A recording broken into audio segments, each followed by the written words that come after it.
let's talk about the latest rumours that Chris Wilder is going to be the replacement manager at Fulham Football Club. As you all know, Scott Parker officially left Fulham for Bournemouth just a few days ago. And whilst he's looking very suave and swagger in their little intro video, and I'm excited for them, it's definitely time that the two parties went their separate ways. Why? Well, us fans, we were getting tired of the football that Scott Parker was playing. Nicknamed Parker Ball, there was a lot of possession, but there was not a lot of creativity up front. That was epitomised in our season in the Premier League, where we only got 9 goals at home. 9? You'll know that the pre-season has already begun, and we do not have a permanent manager. What a mess. But today, for the first time ever, not just from the bookies throwing odds at us left, right and centre about Steve Cooper and anyone else under the sun that hasn't got a job as a manager yet. Finally, we have a reliable source.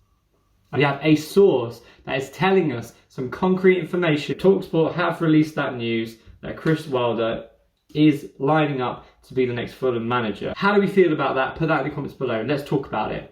Chris Wilder had huge success at Sheffield United. He was absolutely dedicated to the cause there. He rose through the ranks with them from League One to the Championship to the Premier League and shocked everyone when he had that stunning season where they had a top 10 finish and they were really challenging for the top 5 until the very end.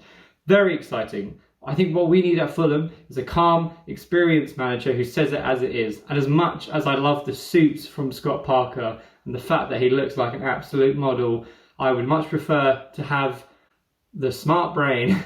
Now, I have no doubt that Parker worked hard and had a very good backroom staff team analysing every inch of the pitch. But I want a man who says it as it is, and Chris Wilder is very much that. If he can replicate any sort of success like he had at Sheffield United, then we'll be in a good place. What about the other managers circulating around? General reaction with most Fulham fans is that Steve Cooper would be an underwhelming transition. We wanted to get rid of Scott Parker because we wanted a better manager that matches the ambitions of our chairman, of our club. We've got a new stand going up that's going to be absolutely gorgeous. He's got a swimming pool in, for God's sake. So we have got to up our game. We can't keep being this yo-yo club, which we are now, which is a bit embarrassing. So we need an experienced manager who knows what he's doing. Now, it may not be the most attractive style of football, but when Sheffield United were absolutely dominating that Premier League that season, where they go away to Spurs and absolutely thwomp them, it was highly respectable. And I would much rather go back to an organised, well-structured style of play, but a lot more aggression going forward. We know we have the finances and the team to succeed. We need the manager in the right place to do it.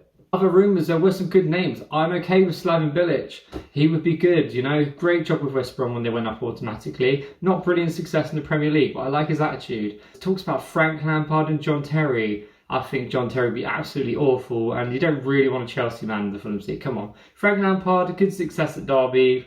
Let's be honest, did Chelsea, which is great. So, not the right man for Fulham, even though he does have an attractive style of football. And there was that talk of Pereira for quite a while, and I actually didn't mind that, though I wasn't sure about his full experience as a manager. He was in the Chinese Super League, and no disrespect for that, but the English game's very different.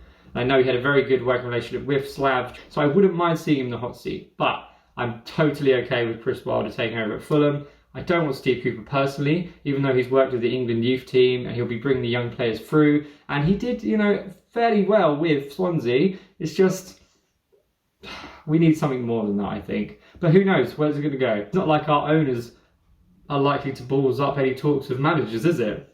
Not like they've done that before.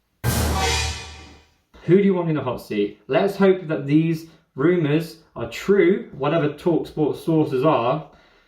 I think it's a good acquisition. Yes, I want a young, sexy manager with energy. He's playing attacking, hot football, let's be honest. But we need stability. We want an instant return to the Premier League in line with our new stand coming up. We've got a good team that can achieve that, and we've got a budget to improve it further. We need to get the best out of Mitro if he's going to stay with us. I am personally excited by this acquisition, so let's hope it goes through. The flip side to Chris Wilder is that he doesn't have that much top tier experience. If you look at his previous jobs, it's much lower end stuff, and he really went through the ranks with Sheffield United. Now, the last season was very concerning because Sheffield United's season was diabolical, let's be honest. The fact that they got a point from us away from home was a travesty. Mitro missing that penalty, I could still see it, and that handball wasn't his day. it does raise massive flags, and also the fact that when he went and the backroom staff took over, that actually they looked like they started to grab back some dignity there. Maybe the team was just drained from failing so much. Was it the squad or was it the manager? It was not a Premier League squad. Looking back at their success, you'd think maybe it is good enough to achieve more, but I think the Premier League just sussed Sheffield United out, and the squad was not invested in enough. It was an over-reliance on the £20 million man from Liverpool, and he just did not produce for them. Is that a point of concern for Fulham fans? Let me know what you think. I am a little bit worried about that, but I'm willing to brush that season aside. I love it when you watch me through your screen, and I want you to do more of it. So if you like what you see, hit that subscribe button, please like my video, and let's get talking in the comments. Let's have some discussions. I want to hear what you guys are thinking and what you want from your club. If you don't support Fulham, then what do you think about this acquisition? I'm still fearing Slav at Sheffield United, and we've got Parker at Bournemouth. This is suddenly lining up to be a tasty season where we've got 4 hot fixtures alongside the likes of QPR and Millwall. Let's get a scrappy manager who's going to get stuck in and make us win. Up the whites. Come on, Fulham. Let's go. Bye.